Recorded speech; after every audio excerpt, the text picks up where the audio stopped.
We stand today at the threshold of a great event, both in the life of the United Nations and in the life of mankind.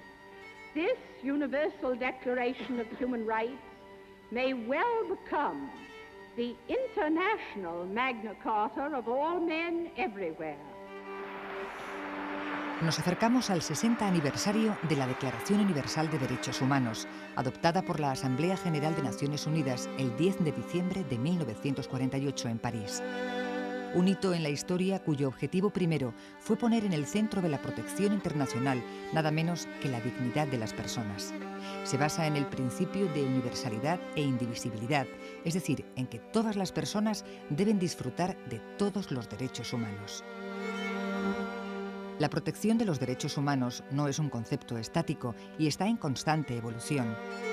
A lo largo de la segunda mitad del siglo XX y especialmente en las dos últimas décadas, se han ido reconociendo nuevos derechos en el marco internacional, a los que se ha llamado de tercera, incluso de cuarta generación. Son declaraciones sectoriales que protegen los derechos de colectivos discriminados, grupos de edad, minorías étnicas o religiosas, países del tercer mundo, afectados por alguna de las múltiples manifestaciones de la discriminación económico-social. Se desarrollan nuevos conceptos como diálogo norte-sur, protección del medio ambiente, respeto y conservación de la diversidad cultural y del patrimonio cultural de la humanidad, entre otros muchos.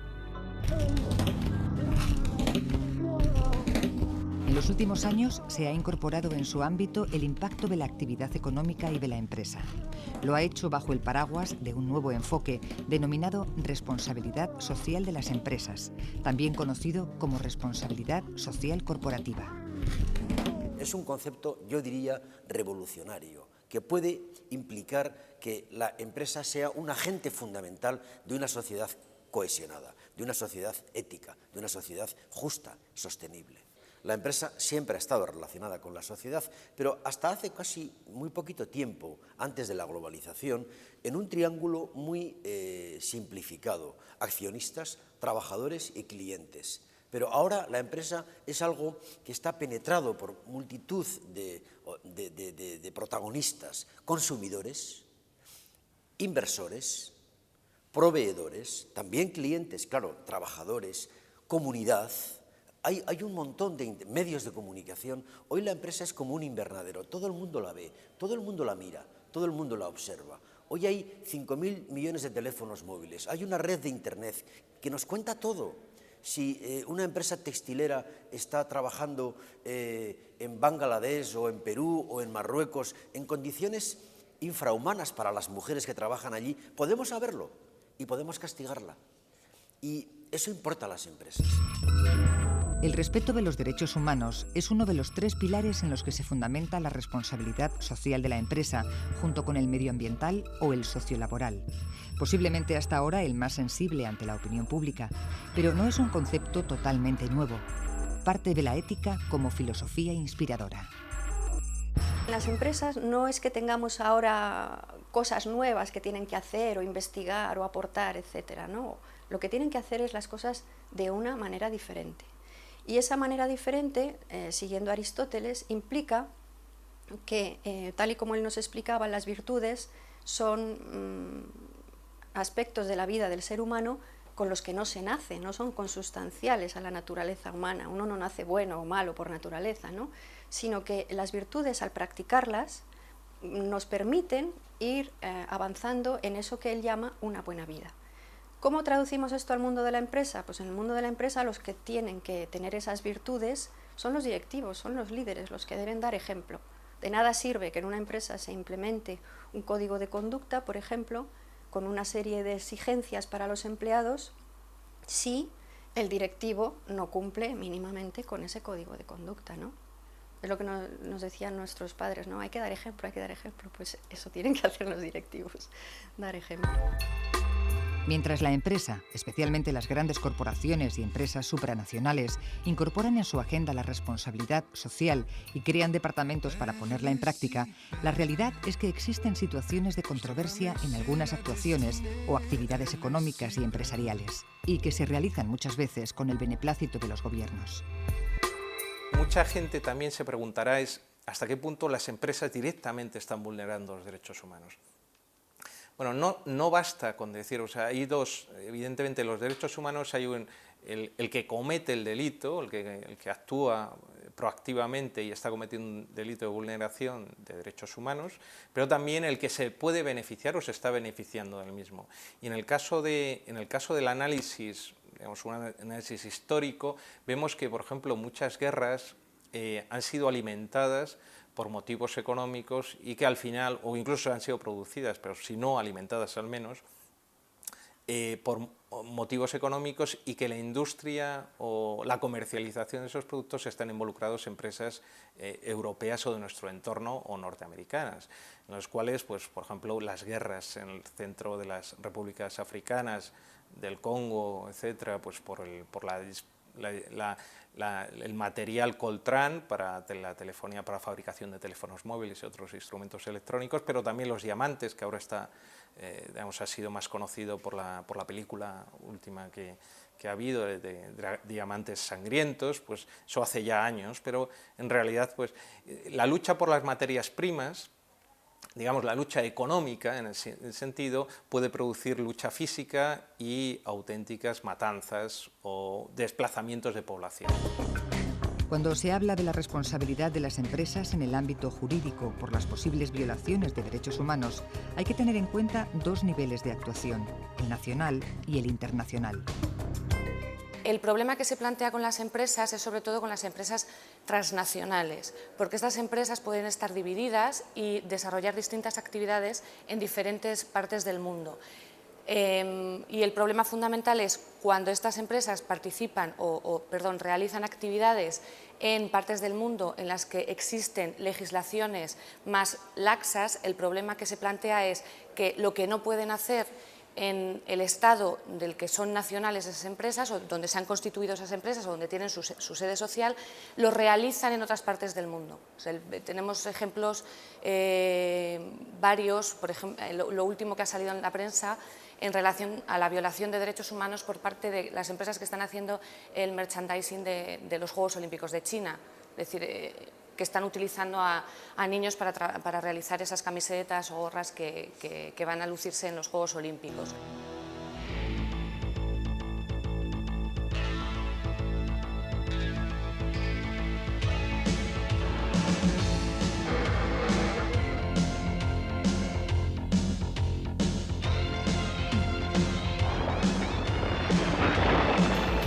El reconocimiento de derechos humanos básicos en el marco internacional se recoge en la Carta Internacional de Derechos Humanos de Naciones Unidas. Esta carta está compuesta por la Declaración Universal de Derechos Humanos de 1948 y los pactos internacionales de 1966, el Pacto Internacional de Derechos Civiles y Políticos y el Pacto Internacional de Derechos Económicos, Sociales y Culturales. Estos tres textos son los esenciales o el núcleo duro de derechos humanos en el ámbito de Naciones Unidas. Además de estos textos, que recogen de forma global la garantía de los derechos civiles y políticos y económicos, sociales y culturales, existen otro tipo de tratados en el ámbito de Naciones Unidas que lo que hacen es garantizar algunos derechos que se consideran esenciales, como por ejemplo el derecho a la integridad física y psíquica. Hay una convención que, por ejemplo, prohíbe la tortura y los tratos y penas inhumanos, crueles y degradantes. O bien existen otros textos que lo que hacen es respetar a determinados grupos que se denominan vulnerables. Por ejemplo, protección de niños, de mujeres, de trabajadores migrantes, es decir, aquellos grupos que dentro de las sociedades corren mayores riesgos. Además de los textos internacionales, que hay que tener en cuenta que un tratado internacional solamente va a obligar a aquellos estados que lo han ratificado. Esto es muy importante porque a la hora de establecer la responsabilidad de los estados, lo primero que tendremos que ver es si esa norma le obliga. A nivel regional, el ámbito más perfeccionado de la protección de los derechos humanos lo encontramos en Europa. Las dos organizaciones que tienen competencia en materia de derechos humanos son la Unión Europea y el Consejo de Europa. En el ámbito de la protección de los derechos humanos, el trabajo más perfecto se realiza dentro del Consejo de Europa. De este Consejo de Europa son miembros 46 estados, es decir, los 27 de la Unión Europea, más otros estados que no son parte de la Unión Europea, como Turquía, por ejemplo, o Rusia, que no son parte de la Unión Europea. Es importante la labor de esta organización porque en su seno se ha creado el Tribunal Europeo de Derechos Humanos. Y el Tribunal Europeo de Derechos Humanos lo que permite, es la única instancia internacional en este momento, que permite que un particular víctima de la violación de un derecho pueda acudir a ese tribunal. Es decir, que una persona de cualquiera de los países que esté trabajando, por ejemplo, en una empresa que esté situada en cualquiera de los países miembros del Consejo de Europa, podría acudir al tribunal si considera que el Estado ha violado una norma, que está recogida en el Convenio Europeo de Derechos Humanos. En derecho internacional hay que distinguir lo que son normas jurídicas que sí vinculan y que tienen consecuencias jurídicas, de lo que son principios directrices o algunos textos que se denominan normas, pero que no lo son. Es el caso de las normas sobre las responsabilidades de las empresas transnacionales y otras empresas comerciales en la esfera de los derechos humanos, aprobadas por la Subcomisión de Derechos Humanos de la ONU en 2003. Fue un proceso de un grupo de expertos durante muchos años, con consultas, ha sido participativo, etc. Y fue aprobada en la subcomisión en agosto de 2003.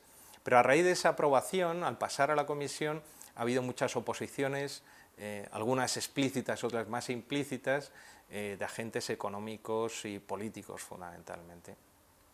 Y ha habido soportes o, digamos, apoyos por otro tipo de agentes.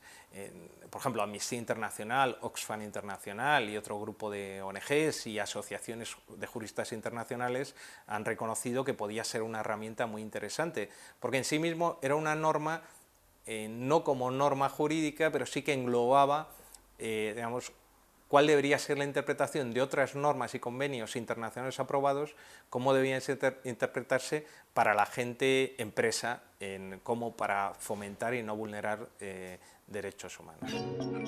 Esta norma, pendiente de su definitiva aprobación en la Comisión de Derechos Humanos, se basa en el principio de extender la responsabilidad sobre derechos humanos a las empresas multinacionales y otras empresas, como órganos de la sociedad, incluyendo a sus directivos y a las personas que trabajan para ellos.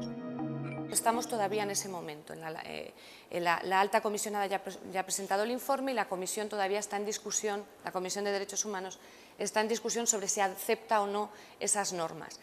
Una vez que la comisión acepte o no esas normas que han sido elaboradas por la subcomisión, lo que tendría que ocurrir para que fueran vinculantes es que fueran ratificadas por los Estados. Es decir, que esas normas adoptaran la forma de un tratado internacional, que luego fuera ratificado por los Estados y una vez que es ratificado por los Estados ocurriera lo que pasa en derecho español, que se incorporara a los derechos internos. Recogidas dentro de las normas de la ONU y entre las iniciativas más importantes consensuadas en el marco de Naciones Unidas, se encuentra el Pacto Mundial de la ONU sobre Derechos Humanos, normas laborales y protección del medio ambiente. Este pacto establece un marco de colaboración entre los organismos de las Naciones Unidas, las empresas, las organizaciones laborales y la sociedad civil para promover principios sociales y ambientales de carácter universal. El punto de partida del Global Compact o Pacto Global se produce en la ciudad suiza de Davos en 1999 durante la celebración del Foro Mundial Económico y Social. Kofi Annan, entonces secretario general de Naciones Unidas, aprovechó este evento para hacer un llamamiento a líderes políticos y económicos.